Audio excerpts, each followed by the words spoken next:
but also of our common. It's an unwritten commandment in modern politics. Thou shalt not mix politics and faith.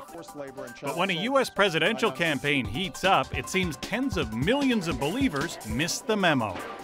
David Wilkins served as America's ambassador to Canada for 3.5 years and shares his unique perspective on politics, faith, church, and state on both sides of the border.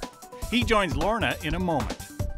We'll get some surprising views from Paul Marshall, who wrote the book, several in fact, on faith and politics, as we explore the question, how does God vote?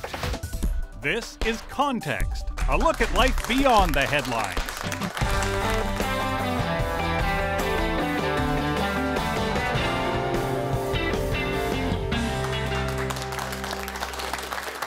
Ambassador David Wilkins served as U.S. Ambassador to Canada from 2005 to 2009.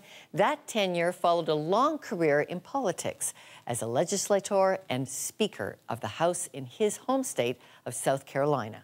Ambassador David Wilkins joins us now from Columbia, South Carolina. Ambassador Wilkins, what are some of the top U.S.-Canada issues that this next president will find waiting for him? Well, Canada and the U.S. Have the largest trade relationship the world has ever known, so it's always sort of centers around trade. You've got certainly the Keystone XL pipeline, I think, is the #1 issue that the next president will have to address. Governor Romney has already said that he will approve it on day one. We're all hopeful that President Obama, if reelected, will approve it, but we don't know for sure. And then you've got just the protectionists and trade issues. During the last 4 years, on 2 occasions, bills have been proposed that have Buy America clauses that are protectionist measures against Canada. You have to guard against that. And so I think trade issues and the energy issues and KXL pipeline are the issues on the front burner. Okay, well, we wanted you on specifically because you do also understand the differences that religion plays in the political race from your time here in Canada. You know, in the U.S., religion is so central to the campaign and to politics. Why do you think that is? Well, blessed is the nation whose God is the Lord. And I think that scripture is what the United States was founded upon. All you have to do is go back to our founding fathers, many of whom fled Europe. For persecution, the Puritans and other religious sects fled Europe to have religious freedom. And so when our country was founded, you look at our monuments, you look at our money, In God We Trust, you look at our pledge of allegiance, you look at our Declaration of Independence, all mention a strong belief in God. And I think that's what our nation was built upon. Well, I do also think the media plays a bigger role in America on how it spins those questions. I mean, you get candidates being asked for their favorite scripture. You've worked media on both sides of the border. Ambassador Wilkins, can you describe the difference you see on religious discussions that media generates? Well, I agree. I think it gets hyped up here a lot more than in Canada. Some candidates might wear it on their sleeves. Others, it's a very private matter, but it seems like it always comes into play.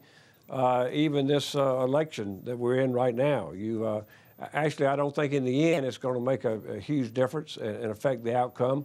But early on, you had Governor Romney's Mormon religion as a possible issue. You've had the Catholic Church up in arms about some of the provisions of Obamacare.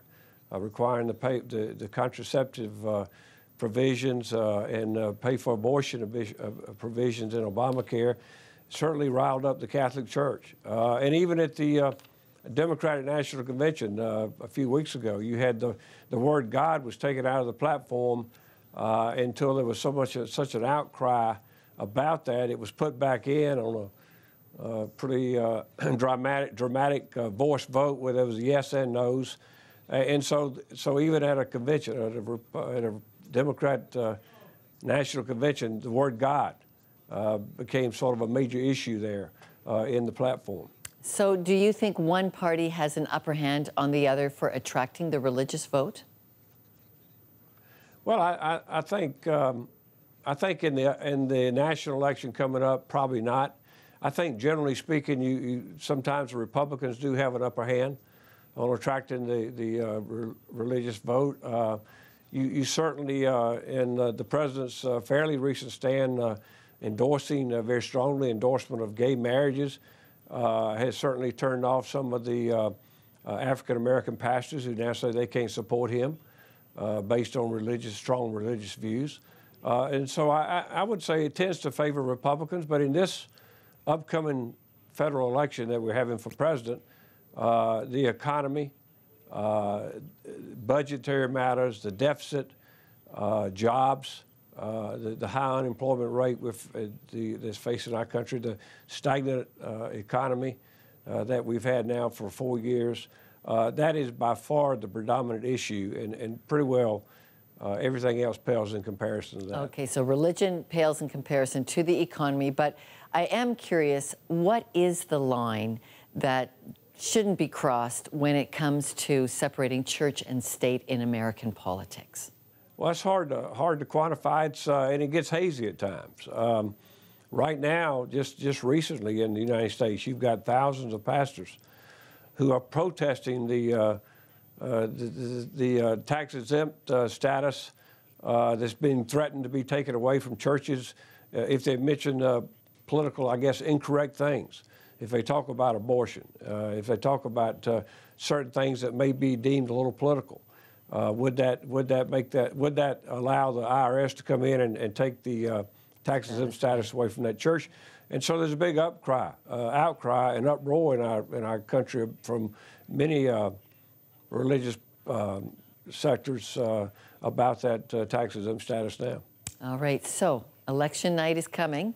What should viewers be watching for that could signal whether President Obama or Governor Romney will win? I think it's, 28 days or so to go. We're going down to the wire. It's going to be very tight. With our electoral college system, you can't look at the overall popular vote. You have to look at certain states. And it's going to boil down to about 9 swing states. And if you want to even peel it back more than that, probably look at Florida, look at Virginia, and look at Ohio. I think those are the sort of bellwether states you can keep your eye on. All right, Ambassador David Wilkins will do that. Thank you for joining us from South Carolina. Great being with you, Lorna. Thank you very much. And now it's time to find out what you think. Do a candidate's religious views influence your level of support? Yes or no? Send us your answers by Facebook or Twitter. We'd love you to be part of the conversation, and our studio audience is taking a live vote on that. When we return, I'll ask, how would God vote? That's coming up. Even in its early colonial lifetime, North America was a place where anyone was free to vote, provided they were white, male, Protestant, European, landowners. Among religious groups, voting by Catholics, Jews, Quakers, and other non-Protestants was discouraged or even outlawed. Thomas Jefferson was elected America's 3rd president in spite of charges he was a deist, one who believed things and events unfolded naturally without the intervention of a higher power, and that people do not need church or corporate worship.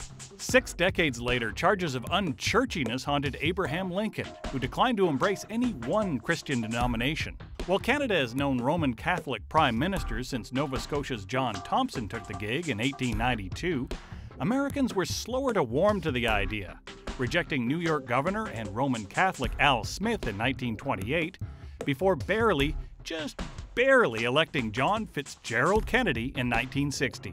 In an increasingly pluralistic cultures, leaders endure unrelenting public scrutiny as to whether they're dialing up or dialing down their faith.